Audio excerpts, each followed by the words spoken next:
So looking back at your career, did you guys ever wind up playing the kind of music you thought you would when you started?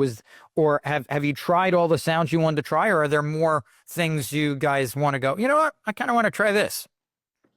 Well, you always want to try something, you always, there's always curiosity about doing certain things, but it, a lot of times it comes out sounding like you sound, it sounds like the stuff you would write, it sounds like stuff you would sing. And so, I'm not sure you could probably take any style of music and do it, and it would have some of the elements, that would sound like the Bellamy Brothers. We talked about you guys working together well as brothers, and it seems as if obviously you guys are on the same page on a lot of things. I kind of want to ask, what would you say have been the greatest differences between the two of you when it comes to music? What do you think each of you uniquely bring to the table to complement each other? What are those differences, would you say? Well, I think there's a built-in blend, and we sound similar in voice, but tone-wise it's different, and the harmonies, I sing a lot of the harmonies. They does mostly because that's kind of what we built our sound on, built our sound with an acoustic bass. Usually with something right with. We put percussion, even since body, we always put percussion on songs, even early country songs. Yeah, a lot of country. That's why people dance to this. A lot of country acts never used percussion, but we always loved, we grew up near the Caribbean. Percussion was a natural thing for us to hear, and so we used it from way back when. And the other question on a brotherly aspect, how is it you guys haven't gotten tired of each other yet after all? Oh, we're tired of each other. We can't afford.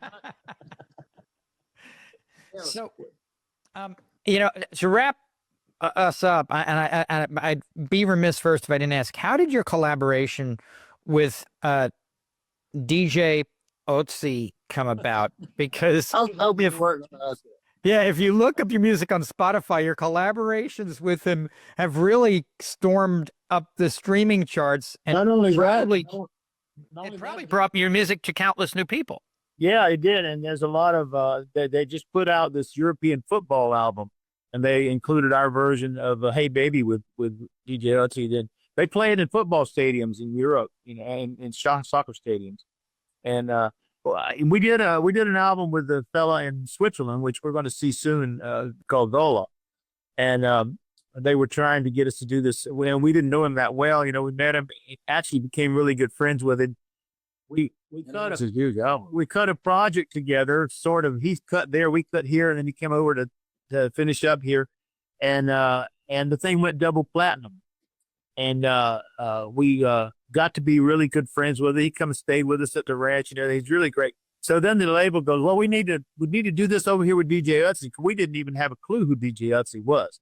So Howard and I went to Berlin, recorded the album, and he came in and did most of his things. So we did a few TV shows together, but we really didn't never get to know DJ Otzie that much. And so it was a really different project, because the Gola project kind of started it all. But we thought we run into a lot of crazy stuff out there, but a lot of it's been good, and a lot of it's been very successful.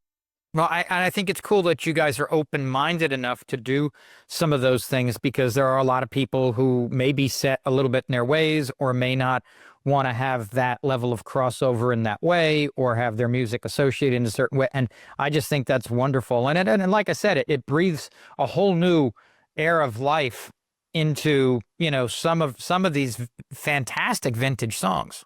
Well, we've been going to Europe since 75, and we were entrenched in that scene for a lot. We practically lived there, because so we understand that kind of whole music mentality they have there, but Europe is a fantastic music audience. They love country. They love all sorts of stuff.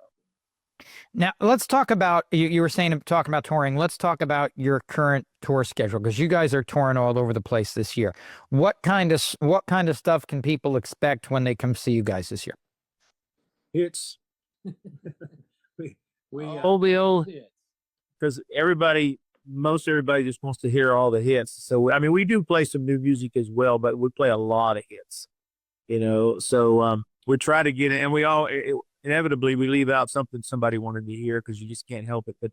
But we try to do as many hits for the folks as we can. And you guys, your website is bellamybrothers.com. Are you guys on all the different social medias too? We are. Okay, so where can folks find you on the various socials? Well, Facebook, Twitter. Well, that's X now, actually, and Instagram. All those good things. You can just look up Bellamy Brothers, and there we are. And our YouTube channel as well. We've got a lot of new stuff on there. Our new gospel duet with the Isaacs is on there. We did a classic country duet with Gene Watson on there recently. A lot of new videos, so there's plenty of Bellamy Brothers out there. You know what? There's a question that I probably should have asked earlier, but you mentioned some of these names. Is there anybody that you've ever wanted to collaborate with that you haven't had a chance to, that you would love the opportunity still to do a duet or do some collaboration with? We wanted to move forward with Haggard, and when we did our Angels and Outlaws, when Dolly was on and all the people were on, but he had a rub with the record label, and we had a rub with him too. Understood his rub, but yeah, Haggard was really. I can tell you what Haggard said, but better not. I presume it's quintessential Haggard. Well, David and Howard, thank you so much for joining us today. I mean, it's been an absolute pleasure. All right, our pleasure, man. Ladies and gentlemen, the Bellamy Brothers.